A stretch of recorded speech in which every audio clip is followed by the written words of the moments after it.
আগামী মাসের 20 তারিখে ইলেকশন আসছে।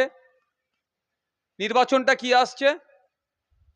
আপনার পঞ্চায়েত কে জিতবে সেটা নয়, সমিতি কাদের দায়িত্ব থাকবে সেটা নয়, দেশ পরিচালনা করবেন 543 জনের মধ্যে থেকে একজনকে আমরা তাকে নির্বাচন করে আমরা এই শ্রীরামপুর লোকসভার মধ্য থেকে আমরা পাঠাতে পারবো।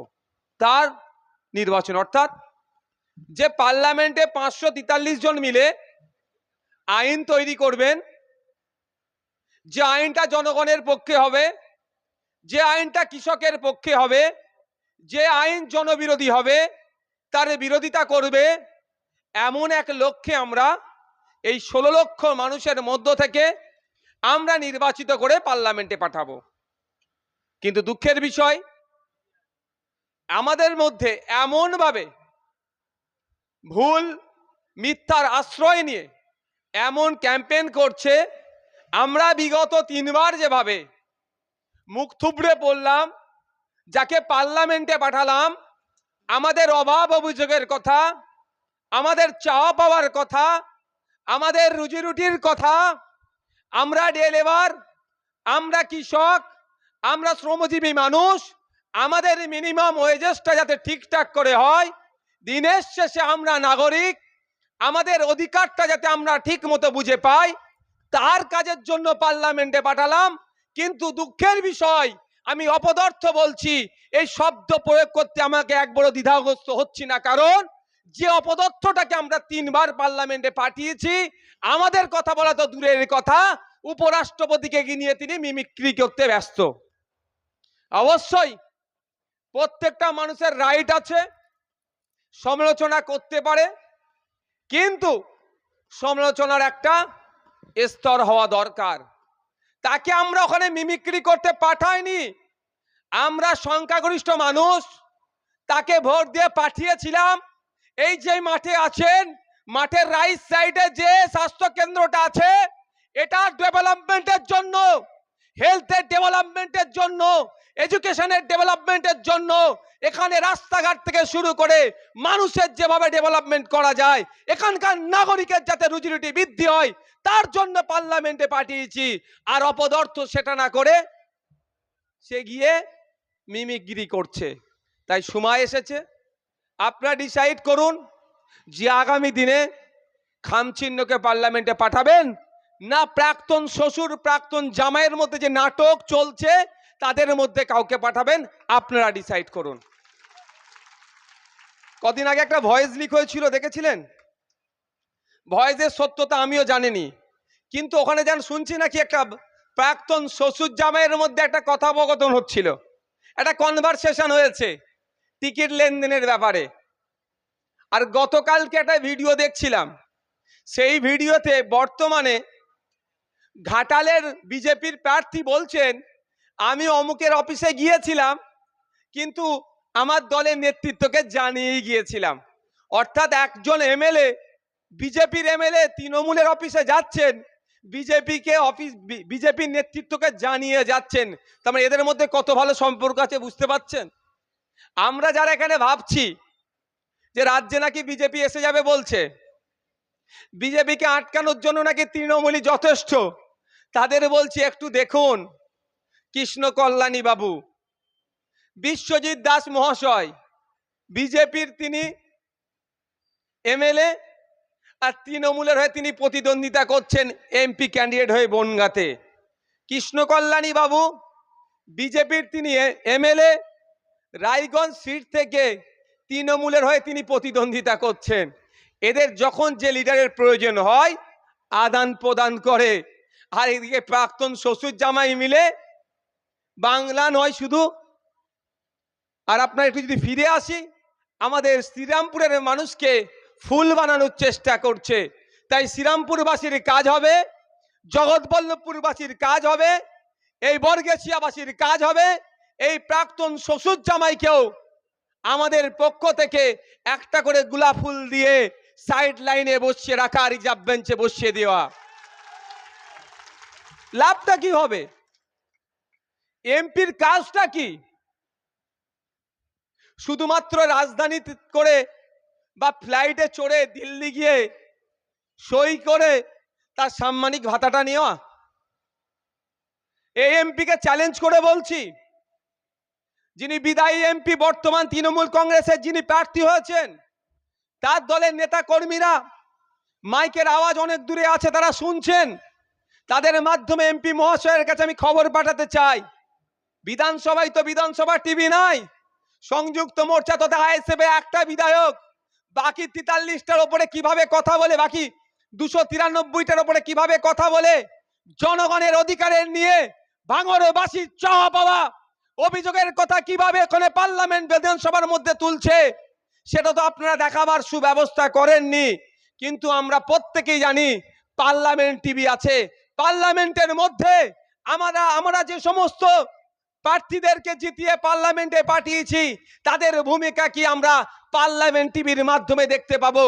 আমাদের এখান থেকে যাদেরকে পাঠিয়েছিলাম 2019 সালে সিএ এর ভয় দেখিয়ে আমাদের ভোট যারা লুট করেছিল, যখন সিএ এর আইন পাস হয়েছিল, পার্লামেন্টে এখানকার যিনি বিদায়ী এমপি তিনি কিনার নামটা কি ভুলে যাচ্ছি গো, দেখতেই পাই না, নামটা কি মনে থাকবে, খুঁজে পান কি নাম?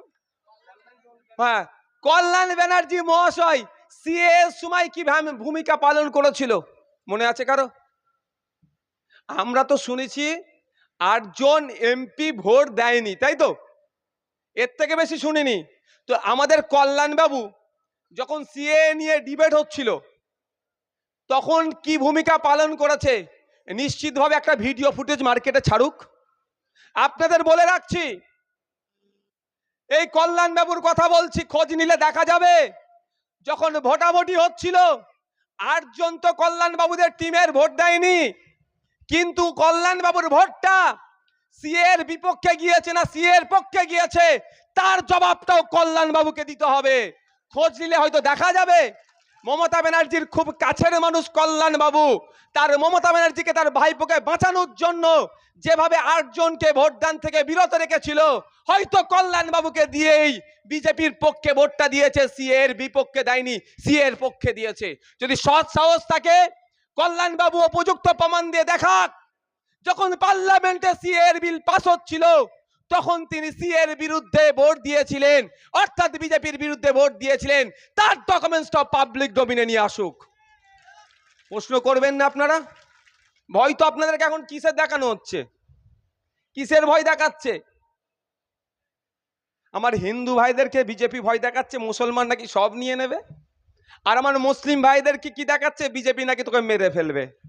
দুটোই আমাদেরকে বোকা বানাচ্ছে। প্রথম বলি, পশ্চিম বাংলা নয়, সারা ভারতবর্ষে 14 থেকে 16% মুসলিম আছে, বাকি তাহলে 84 থেকে 86%কে এই 14%-এর ভয় দেখিয়ে লুটে খাচ্ছে। আমার হিন্দু ভাইরা একটু সজাগ হন, হিন্দু ভাইরা একটু সজাগ হন, প্রশ্ন তুলুন। 2014 সালে বলেছিলেন হিন্দু খাতরে মে হ্যায়, হিন্দুকে বাঁচাবার জন্য এসেছিলেন।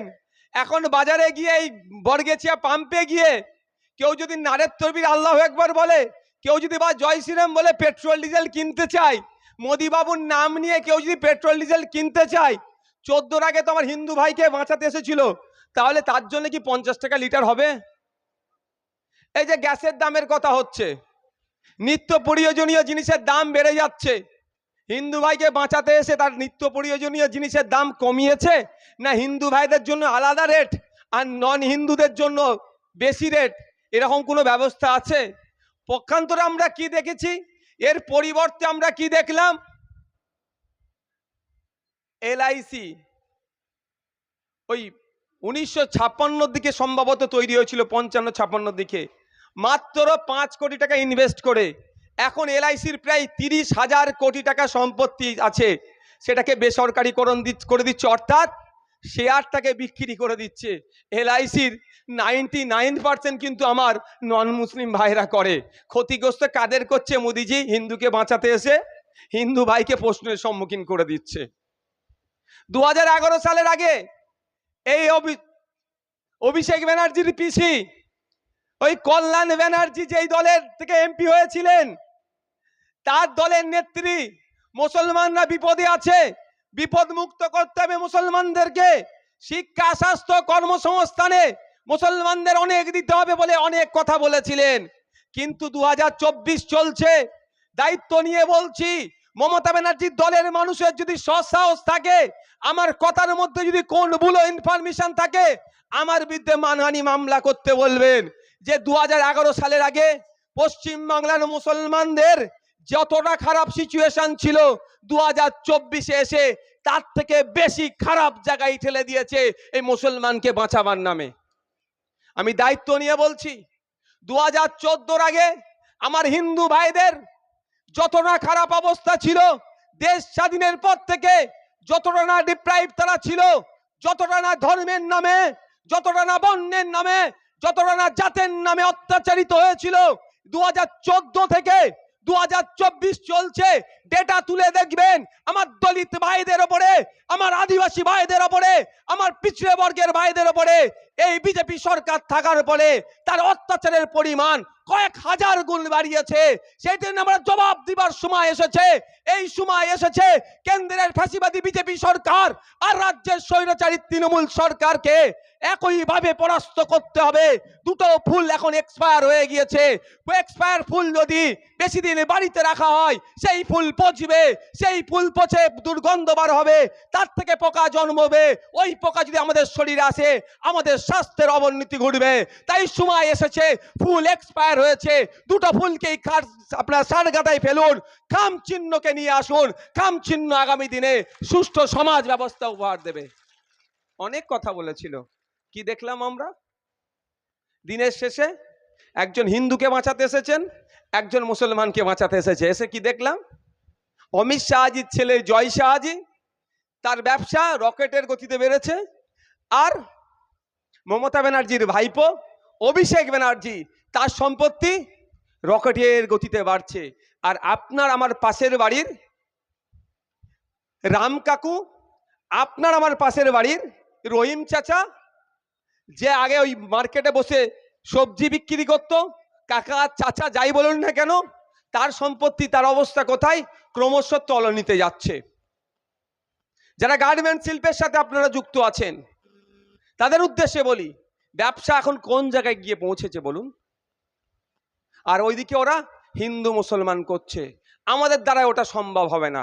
মানুষের অধিকার নিয়ে কথা বলবো, মুসলিম বঞ্চিত হলে তার কথা বলবো, আদিবাসী বঞ্চিত হচ্ছে তার কথা বলবো, মুসলিম বঞ্চিত হচ্ছে তার কথা বলবো, দলিত বঞ্চিত হচ্ছে তার কথা বলবো, মতুয়ারা বঞ্চিত হচ্ছে তাদের কথা বলবো, উচ্চবর্ণের মানুষ বঞ্চিত হচ্ছে তাদের কথা বলবো। জাত ধর্ম বর্ণ নির্বিশেষে বঞ্চিত মানুষের কথা বলবো। বঞ্চিত মানুষের কথা বলছি বলেই ওনাদের প্রচুর রাগ হয়ে যাচ্ছে। কে বলছে? একটা সময় ছিল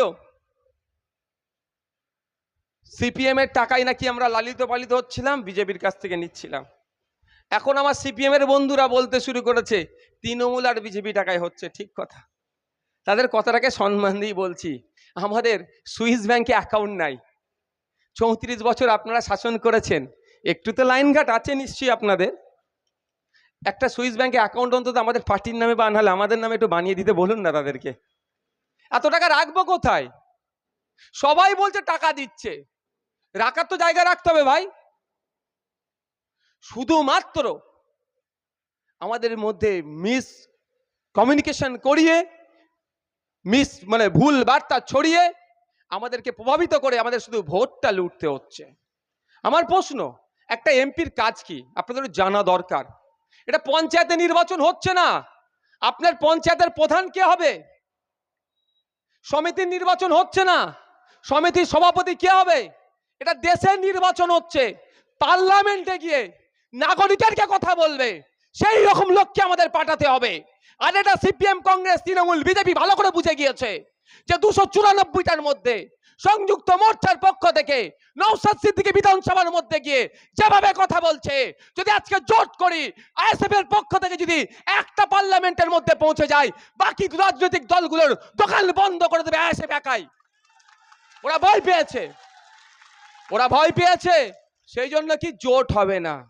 আরে ভাই, পিছনে আস্তে আস্তে আস্তে দেয়ালে পিঠ থেকে গিয়েছে। আরে ন্যূনতম তো আমাদের আত্মমর্যাদা আছে না নাই ভাই? আমরা বলেছিলাম কি শেষ পর্যন্ত 7টা, তাও হলো নি। আপনাদের বলে রাখছি, আপনাদের জেনে রাখা দরকার, মাইকের আওয়াজ যাচ্ছে, আমার বামপন্থী বন্ধুরাও শুনছেন। প্রত্যেকের উদ্দেশ্যে বলবো, 2021 নির্বাচনের কথা আমরা ভুলে যাইনি।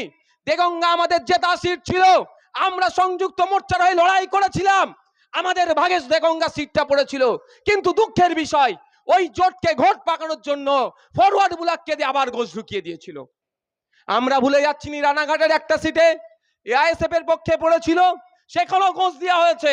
নদিয়ার চোপড়াতেও সেখানেও গোছ প্রার্থী দেওয়া হয়েছিল শুধুমাত্র আমাদের হারাবার জন্য।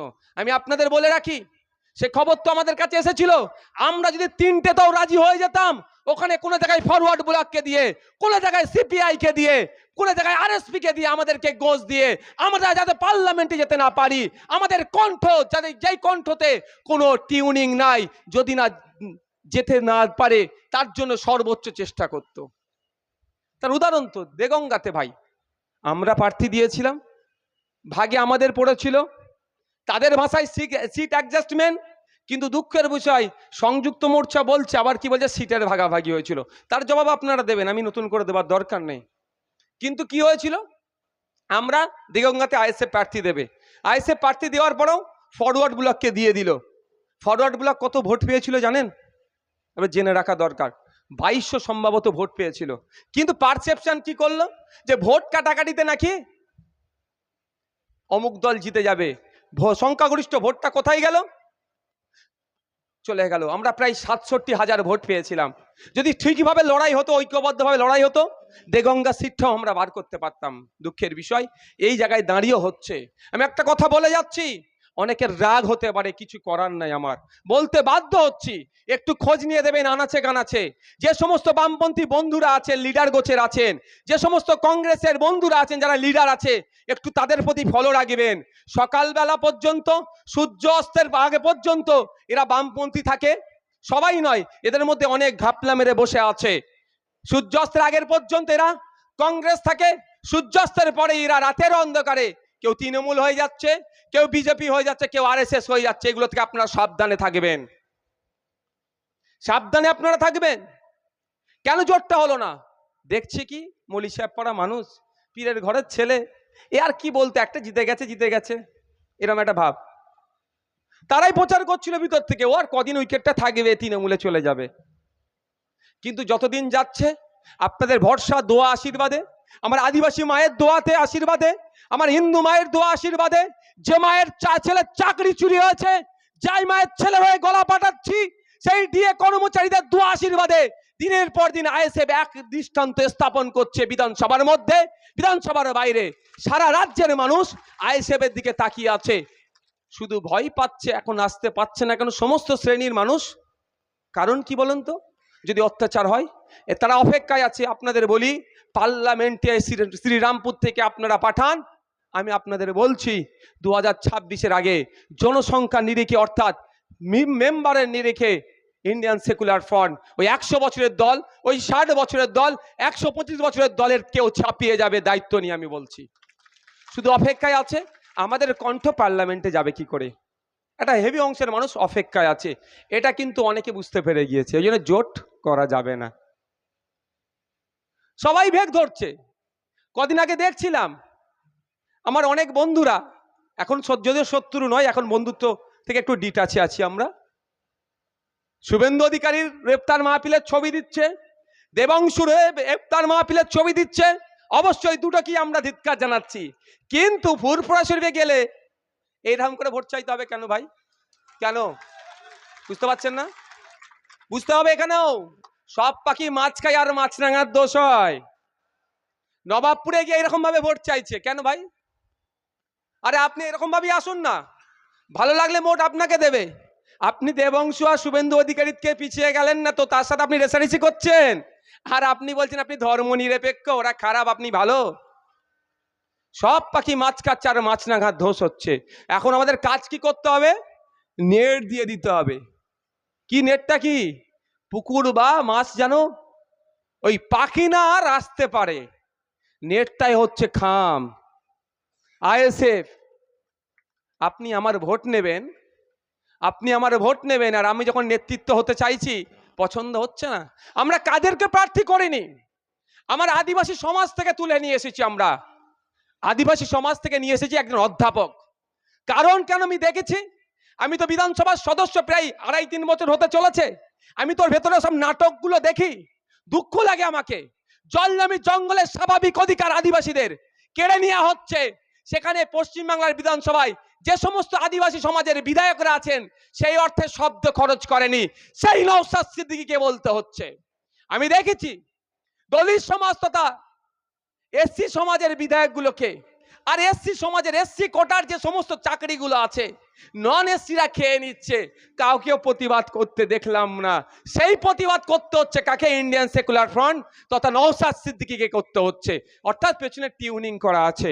আপনারা যদি আমাদের সুযোগ দেন, যেমন বিধানসভার মধ্যে আপনাদের হয়ে সওয়াল করছি, আগামী দিনে এখানে সারিয়ার ভাইকে আগামী মে মাসের 20 তারিখে যদি খাম চিহ্নে ভোট দিয়ে জিতিয়ে পার্লামেন্টে পাঠান, আপনাদের কাছে আমি দায়িত্ব নিয়ে বলছি পেছনে কোনো টিউনিং থাকবে না। আমার সারিয়ার ভাই পার্লামেন্টে গিয়ে জলজমি জঙ্গলের অধিকার থেকে শুরু করে ফেক এসটি এসসি সার্টিফিকেট থেকে শুরু করে মাইনরিটিদের হয়ে কথা থেকে শুরু করে ফুরফুরা শরীফ সহ যে সমস্ত রেল মানচিত্রে আটপুরকে ঢোকানোর কথা বলেছি আমরা, সেই আওয়াজ পার্লামেন্টে তুলবে। আপনাকে আমরা দায়িত্ব নিয়ে বলতে পারি, আপনারা অবাক হয়ে যাবেন। ফুরফুরা শরীফের রেলের মানচিত্রে 3টে লাইন আছে, বারুইপাড়া থেকে, তারকেশ্বর থেকে আর ডানকুনি থেকে। কিন্তু দুঃখের বিষয় এই তৃণমূল কংগ্রেস নোংরা রাজনীতির ফলে আমরা একটাও লাইন পেলাম না। আমরা রাজ্য সরকারের কাছে শুধু নয়, আমরা কেন্দ্রীয় রেলওয়ে মিনিস্ট্রিতে চিঠি করেছিলাম। শুধুমাত্র রেলের এক্সটেনশন ফুরফুরা শরীফ নয়, আর একটা ধর্মস্থান আছেন আটপুর ধর্মস্থানে লাইনটা ফুরফুরা শরীফ থেকে এক্সটেন্ড করে আটপুর পর্যন্ত করা হোক। এটা ইন্ডিয়ান সেকুলার ফ্রন্ট, যে আমরা সব জায়গায় আমরা বৈচিত্র্যের কথা ভাবি। কিন্তু দুঃখের বিষয় পার্লামেন্টে গিয়ে 3 বার গিয়েছেন উনি, অর্থাৎ 15 বছরে কত টাকা একটা এমপির হাতে আসে জানেন? জেনে রাখা আপনাদের দরকার। 1 বছরে 5 কোটি, 5 বছরে 25 কোটি, আর 3-25 75 কোটি। কিন্তু 75 কোটি টাকা আসেনি, কারণ ওই মমতা ব্যানার্জির মতো, ওই শুভেন্দু অধিকারীর মতো মিথ্যার আশ্রয় নিয়ে নওশাদ সিদ্দিকীরা রাজনীতি করেনি। আপনাকে বলে রাখি, কোভিড পিরিয়ডে এমপিদের কিছু টাকা বন্ধ রেখেছিল, আমি ধরছি 70 কোটি। তাহলে 70 কোটি টাকা যদি শ্রীরামপুর লোকসভার মধ্যে ঠিকঠাক খরচ হতো, তাহলে শ্রীরামপুরের মানুষের এই এত রাত্রে এইখানে ভিড় করার প্রয়োজন হতো? একটু বলুন, আওয়াজ দেন। অসুবিধা হচ্ছে নাকি শুনতে? বলুন, শেষ করে দেবো। হতো? টাকা লুট হয়েছে, কাজ হয়েছে, 70 কোটি দেখিয়ে দেবে। কিন্তু 30% 40% কোথায় গেছে? ঘুরে আবার কালীঘাটের পাশেই তো বাড়ি আছে ভাই, বাড়িটা কালীঘাটের পাশেই আছে, তো ওই কালীঘাটেই বাড়ি আছে, ওখানে পৌঁছে গিয়েছে। তাই এমন এক এমপিকে আপনারা এমপি করে পাঠান, এমন এক প্রার্থীকে ইন্ডিয়ান সেকুলার ফ্রন্টের পক্ষ থেকে।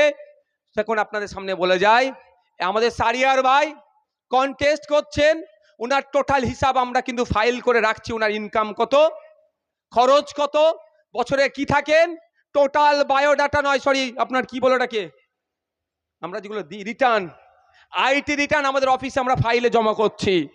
আপনারা জিতাবেন।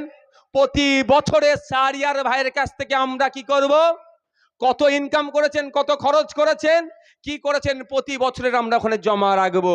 যদি দেখি আয়ের বহির্ভূত ইনকাম ওই পার্সেন্টেজ খাওয়ার টাকা হয়েছে, আপনাদের সামনে বলছি আমরা দলে তাকে রাখবো না। আপনাদের অনুমোদন নিয়ে আমরা বলবো আপনি অনেক কাজ করেছেন, আপনি চলে যান। এই দায়িত্বটা মমতা ব্যানার্জি নিতে পারবে? আমরা দায়িত্ব নিচ্ছি। বুঝে আসছে নাকি না? বুঝতে পারলেন না কি বললাম? ছিল ভ্যান চালক, ছিল একটা উকিল অ্যাডভোকেট, এখন কয়েকশো কোটি টাকার মালিক কিভাবে হলো ভাই? ওই বকলমে তোলা তুলে হচ্ছে, সেটা বন্ধ করতে হবে। একটা এমপির কাজ হচ্ছে এই লোকসভার মানুষের, এখানে কত মানুষ আছে, কটা বাজে, এখানে কত মানুষ আছে? 15 লক্ষ 16 লক্ষ, 15 লক্ষ 16 লক্ষ মানুষ আছে তো ভাই। এই মোদিজির গ্যারান্টির কথা বলছি, আমি একটা মোদিজির গ্যারান্টির কথা বলবো, শুনে যাবেন হ্যাঁ। আর দিদির ওয়ারেন্টির কথা বলবো, দুটি মুখ থুবড়ে পড়েছে। তো একটা, এই লোকসভাতে কত মানুষ আছে? প্রায় 20 লক্ষ মানুষ আছে, ভোটার 15-16 লক্ষ। আচ্ছা, এই 15-16 লক্ষ ভোটার যদি পার্লামেন্টের সামনে গিয়ে বলে আমার এই শিক্ষার ব্যবস্থা চাই, আমার স্বাস্থ্যের স্বাস্থ্য কেন্দ্র চাই, আমার বাস রুট চাই, আমার রেল রুট চাই, আমার ওই চাই, যেগুলো ভ্যালিড ডিমান্ড, যদি 16 লক্ষ মানুষ যে বলে, ক বছর লাগবে ভাই শুনতে? কতশো বছর লাগবে বলা মুশকিল। তাহলে সেই জন্য কি হয়েছে, একটা জনপ্রতিনিধিকে পাঠানো হবে এই 16 লক্ষ মানুষের মধ্যে। ভারতবর্ষের এই লিমিটেশন ছিল 10 লক্ষ, ওটা বেড়ে এখন 16 লক্ষ হয়ে গিয়েছে, 15 লক্ষ 14 লক্ষ, অর্থাৎ 10 লক্ষের ওপরে চলে গিয়েছে।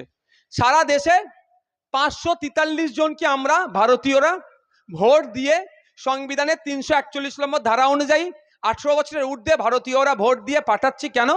আমার সর্বপ্রথম কাজ কি হবে একটা এমপির? আমাদের এই নির্বাচনী ক্ষেত্রের চাওয়া পাওয়া, অভাব, অভিযোগ যেইগুলো আছে সেইগুলো কি করা, পার্লামেন্টে তুলে ধরা। পার্লামেন্টে তুলে ধরবেন, যেই প্রধানমন্ত্রী হোক না কেন, যেই ডিপার্টমেন্টাল মিনিস্টার হোক না কেন, তাদের কাজ কি হবে সেটাকে নোট ডাউন করে এই সমস্যাগুলো সমাধান করা। দ্বিতীয় কাজ কি, পার্লামেন্টে যে বিলগুলো আসে, ওই পুঁজিপতিদের পক্ষে যদি এমন কৃষক বিল এসেছিল তার বিরোধিতা করা, সিএ নিয়ে এসে বিভাজনের রাজনীতি করছে, মানুষে মানুষে বিভেদ করার চেষ্টা করছে, স্বল্প মূল্যে না আপনার শ্রমিক ক্রয় করার চেষ্টা হচ্ছে ওই সিএ এর মাধ্যমে, এনআরসির মাধ্যমে। সময় আসলে বুঝতে পারবেন, যদি বিরোধিতা না করেন ঐক্যবদ্ধ হয়ে, বুঝতে পারবেন এনআরসি কি ভয়ঙ্কর জায়গায় নিয়ে যেতে চাইছে।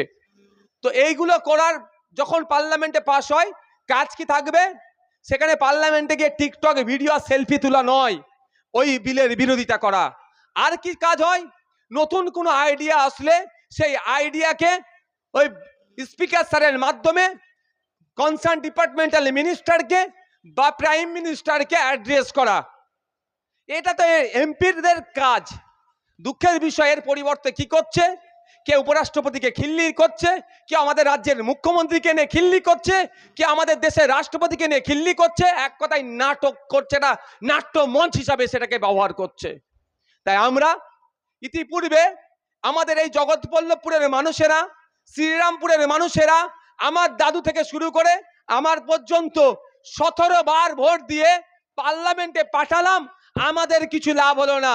লাভ কাদের হচ্ছে? ওই দাদা দিদিদের লাভ হচ্ছে। আর ইনাকে 3 বার পাঠিয়েছি। সময় এসেছে এই 17 বার ভোট দিয়ে আমরা ব্যক্তিগত নয়, সমাজের জন্য চাইছি, কিছু ডেভেলপ করতে পারেনি। এবার আসুন আপনাদের দায়িত্ব নিয়ে বলছি, ইন্ডিয়ান সেকুলার ফ্রন্টকে আগামী মে মাসের 20 তারিখে খাম চিহ্নে ভোট দিয়ে জিতিয়ে পার্লামেন্টে পাঠান। এই 17 বার জানা এই শ্রীরামপুরবাসীর জন্য আওয়াজ উঠেছে, একবার 5 বছরের জন্য গিয়ে তার থেকে কয়েক গুণ বেশি আওয়াজ তুলবে, মানুষের চাওয়া পাওয়ার কথা পার্লামেন্টে তুলে ধরবে। আমি ভাঙড়ের বিধায়ক, আমি এখন রিপিট করছি ভাঙড়ের দাবি নিয়ে। শিক্ষা, স্বাস্থ্য, কর্মসংস্থান, স্পোর্টস কমপ্লেক্স, লাইব্রেরি, রাস্তা, বাস, খালের উপরে কংক্রিটের বাঁধ, হিমঘর হয়ে গেছে। আমি এখন রিপিট করছি, দাবি আওয়াজ উঠছে। কিন্তু অপদার্থ হিংসুক সরকার, নওশাদ সিদ্দিকী তৃণমূলে গেলে লুপে নেবে, কিন্তু নওশাদ সিদ্দিকী মানুষের কথা বলছি পছন্দ হচ্ছে না। কিন্তু ওদের শোনার অভ্যাস চলে গেলেও আমার তো বলার অভ্যাস ছাড়বো না। আমি তো বলতে এসেছি ভাই, এই বলার জন্য জেল খাটলাম 42 দিন। আপনাদের নাসির মাস্টার মশাই আছেন, মাস্টার সাহেবদেরকে হয়তো অ্যারেস্টও করে নিত। 42 দিন জেল খেটেছি মানুষের হয়ে কথা বলার জন্য। আমার পাশের বাড়ির রাম কাকার ছেলে ক্ষুধার্ত অবস্থায় থাকবে, আমাকে হিন্দু মুসলমান করতে হবে, আমি পারবো না। আমার পাশের বাড়ি রহিম চাচার ছেলে চাকরি পাবে না, বসে ধর্ণা দেবে, আমাকে হিন্দু মুসলমান করতে বলবো, আমি পারবো না। এই রাম কাকার জন্য, রহিম চাচার জন্য আওয়াজ তুলবো, তাতে যদি 4 বার কেন 420 দিন কেন 4 বছর জেলে থাকতে হয়, আমি থাকতে প্রস্তুত আছি। মানুষের জন্য আওয়াজ তুলবো। শুধু আমাদের বোঝানো কি হচ্ছে, ও হিন্দু, ও মুসলমান, ও খ্রিস্টান, ও দলিত, ও আদিবাসী। আর কতদিন হবে ভাই? 75 বছর ধরে তো আমাদেরকে এই শিখাচ্ছি, আমাদের মধ্যে এই বিষ তোমরা ঢুকাচ্ছ না। পার্লামেন্টের মধ্যে গিয়ে আমরা কাদের পাঠাতে চাইছি? অধ্যাপক বাপি সরেনকে। কারণ যে একজন আদিবাসী সমাজের শিক্ষিত লোক। আমরা পার্লামেন্টে কাকে পাঠাতে চাইছি? যার চাকরি চুরি গিয়েছে, মায়ুদ্দিন আহমেদ মাহিদাকে তমলুক থেকে পার্লামেন্টে পাঠাতে চাইছে। কারণ ও জ্বালাটা বুঝতে পারবে, ওর হয়ে ও চাকরি যারা চুরি করেছে, যাদের চাকরি গিয়েছে তাদের বিরুদ্ধে কথা বলবে। আমরা কাকে পাঠাচ্ছি? অধ্যাপক অজয় কুমার দাসকে, আদিবাসী দলিত সমাজের, যিনি মানুষের হয়ে সওয়াল করবে।